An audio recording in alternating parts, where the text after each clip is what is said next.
Pemirsa, di tengah pandemi COVID-19, berkebun di rumah hingga di wilayah sekitar tempat tinggal menjadi kegiatan yang digandrungi oleh masyarakat.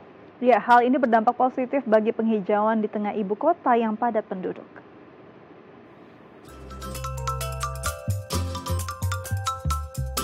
Selama masa pandemi, banyak waktu luang yang bisa dilakukan untuk kegiatan bermanfaat, seperti bercocok tanam di pekarangan rumah. Hanya dengan memanfaatkan pot kecil yang ditanami aneka sayuran ataupun tanaman hias, pekarangan rumah berubah menjadi asri dan sejuk. Kualitas lingkungan pun menjadi sehat dan bisa menjadi media penghilang stres di tengah pandemi. Seperti keterlibatan masyarakat terhadap aksi penghijauan di Kampung Sehat RT 01 RW 06, Kelurahan Utan Kayu Selatan, Kecamatan Matraman, Jakarta Timur. Warga Kampung Sehat berinisiatif menghijaukan wilayah tempat tinggal mereka menjadi asri dengan menanami berbagai sayuran menggunakan metode hidroponik maupun menggunakan metode konvensional. Aksi ini mendukung terciptanya ruang terbuka hijau yang saat ini tersedia hanya 9,9% ruang terbuka hijau di DKI Jakarta. Ya, untuk membahas seperti apa dampak yang dibuat dari kebun-kebun kecil ini di pekarangan atau wilayah sekitar rumah terhadap penghijauan di ibu kota. Saat ini kita telah terhubung dengan Bapak Nirwono Yoga selaku pengamat tata kota. Selamat pagi Pak Yoga, apa kabar Pak? Selamat pagi Mas Hendro, selamat pagi Mbak Tika, apa kabar semuanya? Sehat-sehat? Selamat pagi. Selamat pagi, Kabar baik, alhamdulillah Pak. kabar semua baik di sini Pak Yoga. Pak Yoga, ini perlu diapresiasi karena di tengah pandemi COVID-19 ini banyak warga kota Jakarta yang beralih menjadi petani kota, berkebun di sekitar rumahnya dan juga di pekarangan ataupun bahkan di RT RW-nya. Jika kita lihat banyak sekali petani-petani baru yang bermunculan. Ya. Nah, apa nih pandangan Pak Yoga dengan melihat warga kota Jakarta yang kemudian beralih menghijaukan lingkungannya, apakah ini juga bisa mempercantik dan juga memperbaiki ruang terbuka hijau di Jakarta yang saat ini mungkin kondisinya masih jauh dari target, Pak Yoga? Betul Mas Hendro, jadi di tengah pandemi COVID-19 yang masih terjadi ini, saya melihat ada 3 hal di balik pandemi tersebut. Ya. Yang pertama tentu banyak warga yang di rumah, kemudian waktu senggangnya ini digunakan untuk hal-hal yang lebih positif. Ya. Salah satunya tentu adalah berkebun atau menghijaukan lingkungan atau halaman rumah. Nah, kegiatan ini tentu akan memberikan energi positif bagi warga di tengah pandemi. Nah, yang kedua, di kampung-kampung yang dilakukan penghijauan atau pembuatan tanaman seperti hidroponik, kebun sayuran, ini justru memberikan ketahanan pangan untuk lokal. Jadi masyarakat dalam kebutuhan sayur mayur misalnya, cukup mengambil dari masing-masing halaman ataupun lingkungan. Dan ini tentu salah satu hal yang positif yang perlu didukung oleh Pemprov DKI. Bagaimana menjadikan kampung-kampung yang ada sekarang ini menjadi basis pembangunan ketahanan pangan lokal. Terus kemudian mengembangkan pertanian kota atau urban farming di setiap jengkal lahan, apalagi di pemukiman-pemukiman yang padat penduduk. Nah, ketiga yang juga harus diingatkan adalah di tengah kegiatan masyarakat dalam hal menghijaukan lingkungan, tetap harus menerapkan protokol kesehatan. Tapi yang menarik gini Mas Hendro dan Mbak Dika, ternyata kegiatan penghijauan untuk lingkungan maupun berkebun di halaman rumah memberikan energi positif kepada penghuninya. Ini penting untuk mengingat Satu, menghilangkan stres selama di rumah. Kedua, membantu ekonomi keluarga secara bertahap yang sangat membantu keluarga itu sendiri. Jadi ada ketahanan pangan lokal keluarga. Dan ketiga, ini juga sebenarnya kegiatan yang bisa melibatkan seluruh anggota keluarga, dari bapak, ibu, bahkan anak-anak, serta asisten rumah tangga untuk sama-sama berkebun.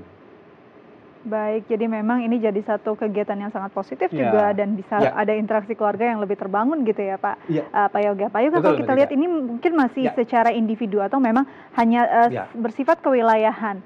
Bagaimana sebenarnya bisa dibuat secara masif? Perlu gerakan seperti apa dan fasilitas apa yang bisa dilakukan oleh pemerintah kota khususnya pemerintah Provinsi DKI Jakarta untuk bisa membuat ini efektif juga untuk bisa memperluas ruang terbuka hijau di Jakarta? Betul, jadi di tengah pandemi ini saya melihat ada 3 juga lagi. Momentum ini harusnya digunakan oleh Pemprov DKI, misal umpamanya dengan Dinas Pertanian yang akan mengirimkan jenis sayuran maupun buah-buahan yang bisa ditanam oleh warga secara gratis. Jadi di kampung-kampung ini Dinas Pertanian bahkan kalau perlu berbantu oleh pihak kelurahan untuk membagikan bibit-bibit tanaman maupun sayuran agar warga bisa berkebun. Satu ya.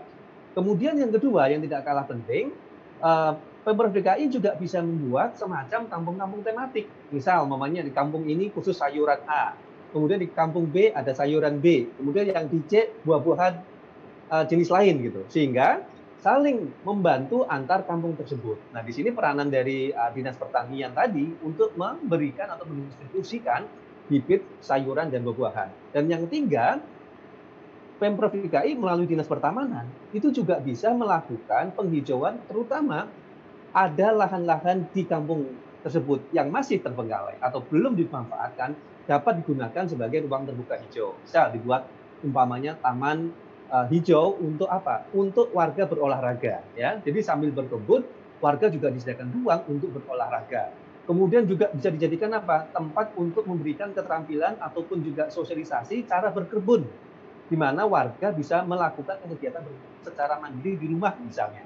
Kemudian juga bisa tadi yang saya katakan, kampung tematik, kampung A bagaimana, kampung B bagaimana, kampung C bagaimana. Nah, tugas Pemprov DKI harus mau menyerap hasil produksi yang dihasilkan oleh warga. Jadi kalau kebutuhan warga tersebut sudah mencukupi, umpamanya sayurannya, buah-buahannya sudah tercukupi, maka Pemprov DKI punya kewajiban, terutama umpamanya pengelola pasar, ya, untuk membeli produk-produk masyarakat tersebut, dipasarkan baik itu di pasar tradisional maupun juga didistribusikan ke pasar-pasar swalayan terdekat. Jadi ada sirkulasi ekonomi antara kegiatan warga dan juga dengan kegiatan ekonomi. Jadi tidak sekedar hijau. Nah, jadi ada tiga kan, ada unsur hijaunya, ada unsur sehatnya, dan yang terpenting juga ada unsur ekonominya.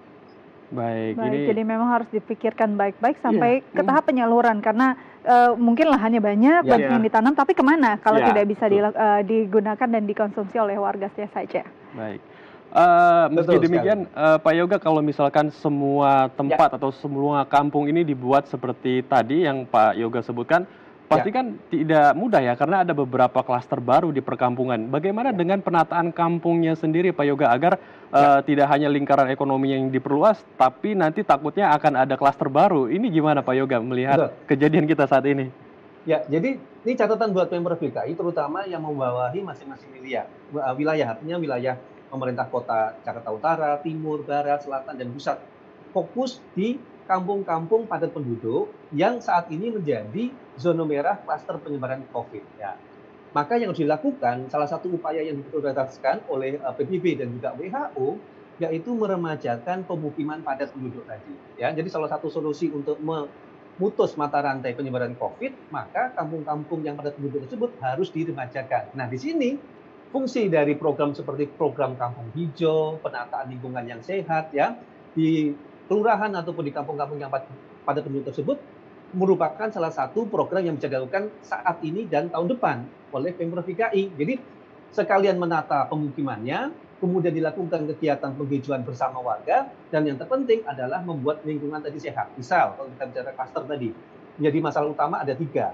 Satu, yaitu lingkungan rumahnya juga harus sehat. Nah, di sini kan salah satu upaya yang bisa dilakukan yaitu berkebun di rumah, kan, untuk membuat lingkungan rumahnya sehat. Yang kedua, yang tidak kalah penting, lingkungan, ya, selain saluran airnya juga tidak ada yang mampet, dan juga adalah pengolahan sampah dan limbah. Nah, untuk pengolahan sampah sendiri seperti sampah organik misalnya, ini bisa menjadi satu kesatuan program, yaitu mengolah sampah organik menjadi kompos yang dapat digunakan oleh warga maupun lingkungan tersebut di kampung tersebut untuk memupuk sayuran dan buah-buahan. Karena kegiatan penghijauan, pembuatan kebun dan sebagainya perlu pupuk. Nah, disinilah kemudian warga bisa melakukan pengolahan sampah organik yang dapat digunakan kembali untuk memelihara kebun sayuran maupun tanaman-tanaman yang dibuat oleh warga. Jadi yang saya katakan ada sirkulasi ekonomi di lingkungan tersebut. Jadi tidak sekedar kegiatan hijau, tapi juga hijau dan sehat.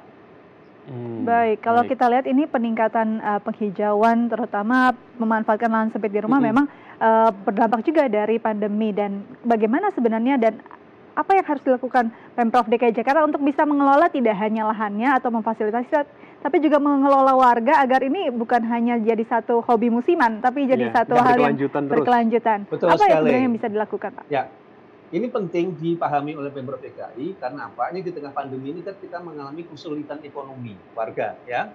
Maka tadi kegiatan fenomena kegiatan penghijauan oleh warga, pembuatan kebun sayuran ini harus ditangkap secara positif dengan cepat oleh masyarakat, oleh Pemprov DKI. Apa yang dilakukan? 3 tadi. 1, pastikan setiap kampung-kampung tadi itu mempunyai tema yang berbeda. Supaya apa? Supaya produksinya itu bisa melakukan sirkulasi ekonomi. Jadi dengan demikian ada keragaman produk kebun sayuran maupun juga buah-buahan. Nah, kedua, yang tadi saya katakan, produksi dari warga yang sudah giat melakukan pembuatan kebun sayuran, kebun pertanian kota ini kan perlu diserap oleh pasar. Disinilah peranan Pemprov DKI untuk menyerap produksi warga tersebut, baik itu untuk pasar tradisional maupun juga ke pasar-pasar swalayan terdekat ya. Dengan demikian ada sirkulasi ekonomi yang akan meningkatkan pendapatan warga di tengah krisis ekonomi ini. Jadi ini secara langsung juga membantu perekonomian warga. Nah, yang ketiga yang tidak kalah penting ke depan bahwa kegiatan berkebun, bertani ini sebagai bagian dari upaya untuk apa?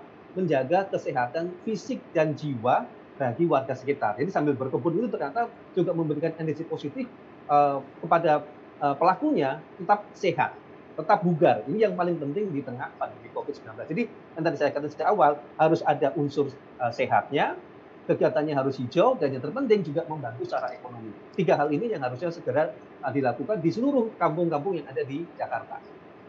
Baik, baik. Kita harapkan juga masyarakat luas ini juga bisa memetik ya hikmah dari pandemi ini sehingga bisa mendapatkan penghasilan baru, aktivitas baru, dan juga ketahanan pangan di tengah pandemi juga tetap stabil, tetap terjaga. Penting sekali Mas Indro. Baik, baik. Terima kasih Pak Nirwono Yoga untuk waktu dan informasinya telah berbagi bersama kami di Halo Indonesia. Tetap jaga kesehatan Anda Pak, dan selamat kembali beraktivitas Pak Yoga. Baik pemirsa, sejenak kita akan berbincang tentang mengenal arang sehat rumah briket. Tetap bersama kami di Halo Indonesia.